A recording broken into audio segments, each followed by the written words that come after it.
Switch's 2 design is flat.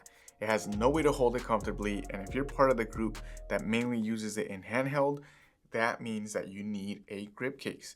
There are lots of options out there to choose from. These are just some of the ones that I found on Amazon that are above a 4-star rating and come in at around $25 or less. I also do have the Dbrand Kill Switch case here. This is going to be an option that costs 4 times as much as some of these cases out here, but generally at least twice as much as a lot of the offerings out there. If you're also someone that uses the console in dock mode and never takes it on the go, then you might not even need a case. These are going to be mainly if you do a lot of handheld gaming, because if you do shorter sessions, then even a slab switch like this, as it comes naturally or by default, then it might not be too bad for those shorter gaming sessions. For criteria on these cases, there are 6 features that I want to look at and judge them based off of. That's going to be ergonomics, ports access, Joy-Con usability, docking capabilities, the ruggedness, as well as some wildcards or extras that do come with these at that same price point without having to pay extra for them. These are the criteria and features that I feel that most users would use or want on a case like this, especially for a console that's meant to be used in handheld, but also has 2 other ways to play it, whether that's going to be in tabletop mode with the kickstand or docking it to a TV instead. The rating will be out of 10 stars with an average rating at the end to see which one has the higher average rating across all the different categories. There will also be some secondary categories since it's not a one shoe fits all. The way I play my Switch might not be the way that you play your Switch, which might not be the way that your friend plays his Switch. So because of that, we're going to be doing an average and a little bit of secondary categories. For the contenders, there are going to be 6 different ones, like I said, from Amazon. And for that, we have starting off with the Pro case. This is going to be a case that's offered on Amazon as one of the best Switch cases out there. It does pretty well. We have Play Vitals Beyond case. We have the Moco Protective case. The Savage Raven Stand Grip. The Savage Raven Neo Grip, and Dbrand's Kill Switch. The Dbrand one here will be held to a higher standard because, like I said, it is the most expensive one here on the table.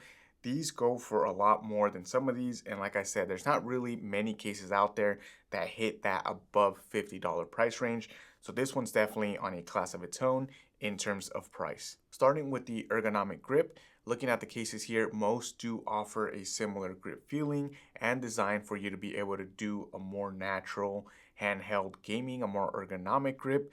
4 out of the cases here do have a fixed grip, meaning that you cannot remove the grips and you cannot change them out.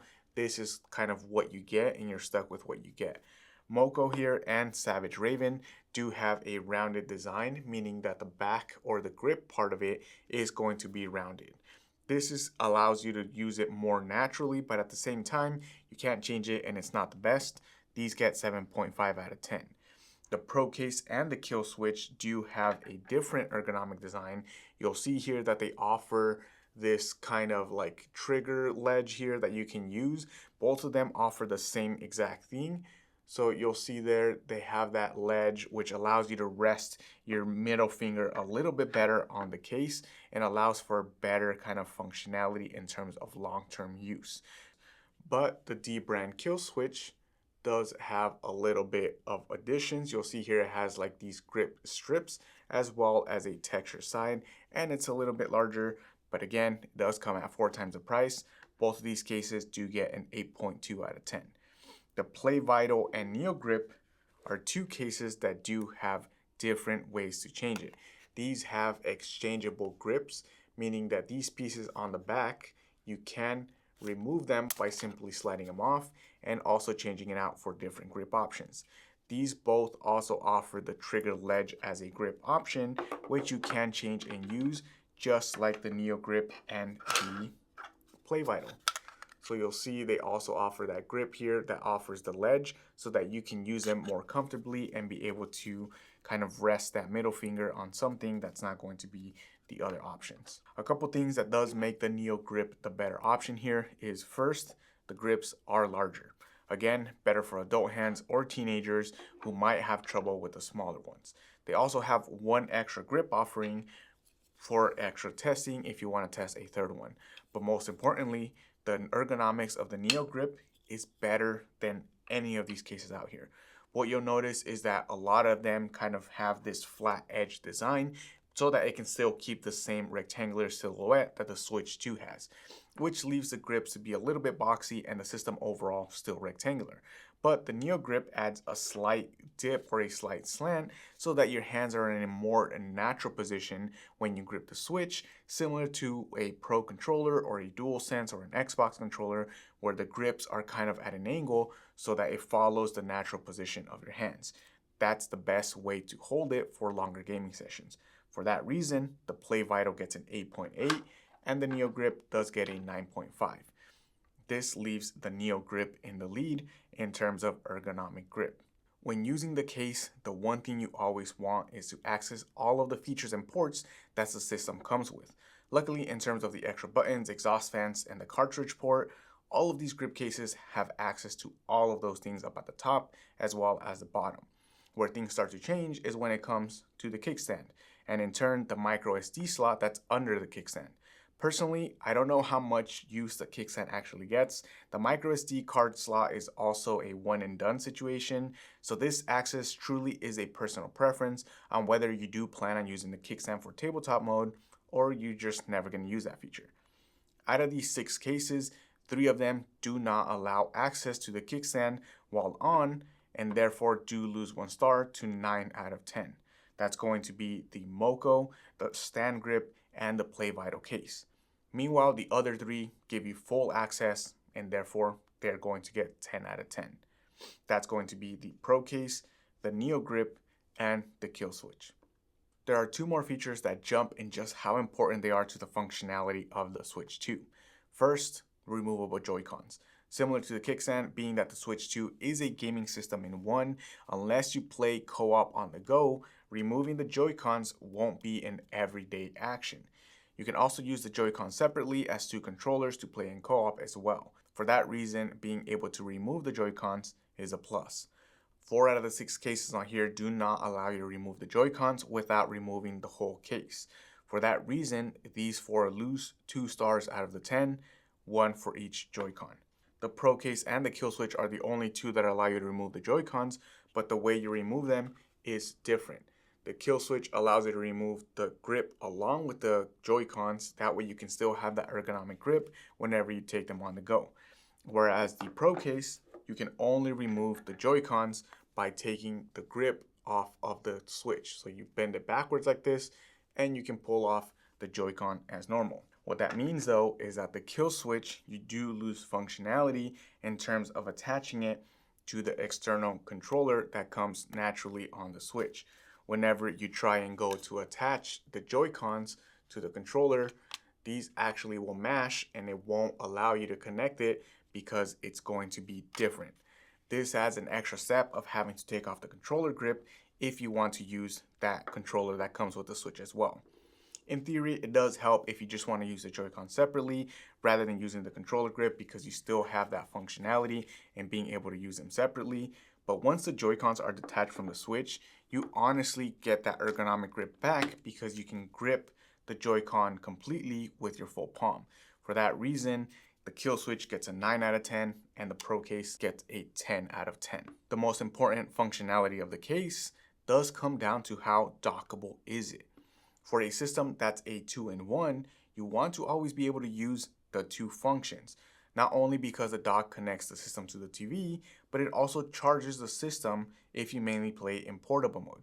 This means you can always put your system on the dock and it will always be charged for your next gaming session. Looking at the cases here, 2 out of the 6 have no dock compatibility. This means in order to dock the Switch, you need to take the case completely off. Since it's a pretty functional part of the Switch, Moco and Stand Grip from Savage Raven get 7 out of 10 stars.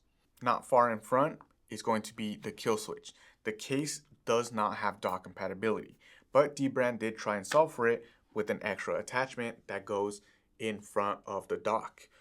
This changes the aesthetics of the docking station and it places your Switch up at the front, which if you do put a dbrand skin on the Switch too, it does kind of showcase the Switch itself. However, the implementation of the actual docking and undocking is not great. Finding the port is not as easy as it is with the Nintendo's dock, and picking the Switch up sometimes brings the attachment with it. The attachment sometimes also does have a loose connection, so there's even times where after you dock the Switch, it doesn't really charge it and it doesn't really connect it to the TV. For a product that's this expensive, it should have been better. 7 out of 10 for the Kill Switch as well. The Neo Grip and the Play Vital and the Pro Case all offer the same functionality. You can dock them in the case without having to remove or make any adjustments. The Pro Case here does lose a point because of the fault of its own bulkiness. It's difficult to undock. There's times where it raises the whole docking station with it and it gets 9 out of 10 for that reason, while the other two get 10 out of 10 for the docking placement. For those that have Butterfingers or share the system with little ones, the most rugged cases on here are probably going to be the best option for you. Now, I won't be performing any drop tests, but I would imagine that as long as the case is full protective around the case or around kind of the shell of the Switch, it most likely will protect the Switch. The Neo Grip is the only case that does not offer all-around protection. For that reason, this case gets 8 out of 10. This is the lightest case, but you can guarantee that if you drop it, it will most likely result in the shell of the actual Switch also getting damaged. The others have varying ways to protect the Switch, with the stand grip protecting even up to the levers that would remove the Joy-Cons. I guess if you can't remove the Joy-Cons anyways, you don't need access to those. The stand grip and also the Pro Case don't fully protect the back of the Switch, so they lost half a star down to 9.5. The Kill Switch does come with an additional strip to protect the kickstand, which you would expect from a higher cost case. This added protection does make it almost like a full protective cover for the Switch, while still not losing access to the kickstand itself, but you still get that protection from scratches in case you drop it or you set it on a rough surface. This means all three cases offer, in a way, full protection for the Switch shell. The Kill Switch, Moco, and the Play Vital Grip all get 10 out of 10 for protectiveness and ruggedness. Wildcards are the little extras that you get with the case that add functionality or at least add to the experience just a little bit. Starting here with the Play Vital, you get additional grips to try out as well as some joystick grips. These are great if you don't like the concave ones that come with the Switch. You just take these little grip adjustments and stick them to the Joy-Cons and it will change the grip. The stand grip has a carrying case that comes with the bundle. You likely can find the stand grip without the case for a little bit cheaper, but this is a good option if you're planning on taking the Switch on the go, and it offers both a kind of cartridge here to put some other things. It offers some Switch cartridge holders for up to 8 games. It does have a Velcro strap to protect the Switch along with a microfiber cloth. All the inside is nice and soft. It has a little ledge here as well for the Switch Joy-Con sticks. That way they're all protected and nothing moves around when you have it in this case. The Pro Case does come with a travel option so that it can protect your joysticks as well so that they don't get damaged if you take it on the go or if you take it on a backpack or anything. It adds that protective layer. The Neo Grip comes as well with extra grips, and it offers an extra one if you do like that flat design. You can take one that's a little bit more flat without taking the ones that are a little bit thicker. dbrand's Kill Switch comes with a skin for the Joy-Cons, and it also offers that dock adapter that I mentioned as a free add-on, which is both a problem that was created by the design of the case, but cool that they added it. These wildcards won't get a rating, but it can help as a tiebreaker in the case that any of these cases come super close. These can just be extra considerations that you can use to decide whether kind of jumping up to the next tier might be a better option. With all that said, here are the averages for all of these cases. The Play Vital gets 9.16 out of 10. The Stand Grip gets an 8.2 out of 10. Moco gets an 8.3 out of 10, Pro Case gets a 9.34 out of 10, the Neo Grip gets a 9.1 out of 10, and the Kill Switch gets an 8.84 out of 10. I honestly didn't do this with the end scores in mind. I went along rating each case individually for each individual category, but I am not surprised by the winner. I am surprised at how low Dbrand's Kill Switch got. To not be in the top 3 was something that I wasn't expecting for something that's a little bit more premium. It did take a little bit of a hit in terms of value, but in general, I think I'm comfortable with the rating it got. The winner, the Pro Case, is definitely the best one that you can get, especially for the money. It comes in at about $16 as of the time of filming, and you really get everything that you would need. You have a protective case, you have good ergonomic grips, you have access to the kickstand, access to the Joy-Cons, it's dockable, and it even includes a cover to not damage the joysticks if you're traveling. It gives you 98% of what the Dbrand's Kill Switch wanted to give you for a quarter of the price. You even have the whole, it moves the dock while picking up the switch, similar to how Dbrand works with its own kind of adjustment to the dock. For second and third place on the list, you really just have to ask yourself, how much protection does your device need? I use the Neo Grip on my Switch OLED for all of not even last year, for the past few years. But if you're someone that is prone to dropping things and your Switch is something that you definitely don't want to break, the Play Vital is a good alternative. You have the same swappable ergonomic grips, and you still have that one that has the ledge. If you want the most lightweight case though, the Neo Grip will always be the best option because again, it really doesn't protect much. I'll leave the links to all the cases below down in the description so you can go ahead and go check them out yourselves. Let me know your thoughts on these cases and if you would have rated them any differently than I did. Thanks a lot for watching. Click here to watch another one of my videos, and I will catch you in the next one.